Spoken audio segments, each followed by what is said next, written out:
ஒரு small gap ஸ்டாக்கை நீங்கள் வாங்கணும்னு நினைக்கிறீங்கன்னு வச்சுக்கோங்களேன். நீங்கள் அதை பேசிக் சானிட்டரி செக் நீங்கள் பண்ணணும். இதோட மேனேஜ்மெண்ட் எப்படி இருந்திருக்கு, இதுக்கு முன்னாடி மேனேஜ்மெண்ட்டுங்கிறது இந்த கம்பெனி, இந்த ஸ்மால் கேப் கம்பெனியோட தலைமை என்ன டிசிஷன்ஸ் எடுக்கிறாங்க, யார் இந்த ஸ்மால் கேப் ஸ்டாக்கோட டிசிஷன்ஸ் எடுக்கிறாங்க, இந்த மேனேஜ்மெண்ட்டோட கேப்பபிலிட்டி என்ன, இவங்க என்ன படிச்சிருக்காங்க, இதுக்கு முன்னாடி எந்த வேலையில் இருந்திருக்காங்க, இதுக்கு முன்னாடி இவங்க பேரில் ஏதாவது அலிகேஷன்ஸ் இருக்கா, or any specific black marks other, இதெல்லாமே பார்த்துட்டு தாங்க ஒரு ஸ்மால் கேப் ஸ்டாக் உள்ளேயே ஃபர்ஸ்ட் என்டர் ஆர் அதர் யோசிக்கவே செய்யணும். சரி, இந்த சானிட்டரி செக் நீங்கள் முடிச்சிட்டிங்கன்னா இதுக்கு அடுத்து ஒன்று வரும், மோட்டுன்னு சொல்லுவாங்க. இது வாரன் பஃபெட் யூஸ்வலாக யூஸ் பண்ணுற வெரி ப்ரொஃபவுண்ட் வேர்டுன்னு சொல்லுவோம். ஸோ இந்த மோட்டுங்கிறது என்னன்னா the competitive advantage of any பிஸ்னஸுங்க. ஸோ இந்த பிஸ்னஸை நாளைக்கு நான் பண்ண முடியும் அப்படின்னா, ஆர் எனி ஒன் பண்ண முடியும் அப்படின்னா, அந்த பிஸ்னஸுக்கு கம்படிட்டிவ் அட்வான்டேஜே கிடையாதுங்க.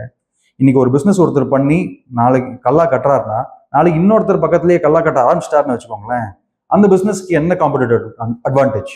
இந்த காம்படிட்டிவ் அட்வான்டேஜ் தான் மோட்டுன்னு சொல்லுவாங்க இந்த இன்வெஸ்டர் கம்யூனிட்டியில. இந்த மோட் இந்த கம்பெனிக்கு என்ன? இந்த பிஸ்னஸ் இந்த கம்பெனி இன்னைக்கு பண்ணுதுன்னா நாளைக்கு இந்த பிஸ்னஸையே இன்னொரு கம்பெனி எடுத்து நடத்துறது எவ்வளோ ஈஸி? இதுக்கான ரெகுலேஷன்ஸ் என்ன? ஏன்னா சில கம்பெனிஸ்ல எல்லாம் பார்த்தீங்கன்னா, சில பிஸ்னஸஸ்ல பார்த்தீங்கன்னா ரெகுலேட்டரி என்ட்ரி பேரியர்ஸ் இருக்கும்.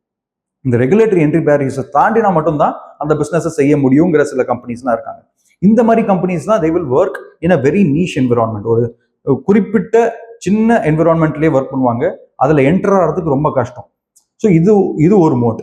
இன்னொரு மோட் என்னன்னா, உங்களுக்கு ஒரு ஸ்பெசிஃபிக் ப்ராடக்ட், இந்த ப்ராடக்டோட கேப்பபிலிட்டிஸ் எல்லாமே இந்த ஸ்பெசிஃபிக் கம்பெனியால் மட்டும்தான் கொண்டு வர முடியுங்கிற ஒரு மோட் இருக்கும்.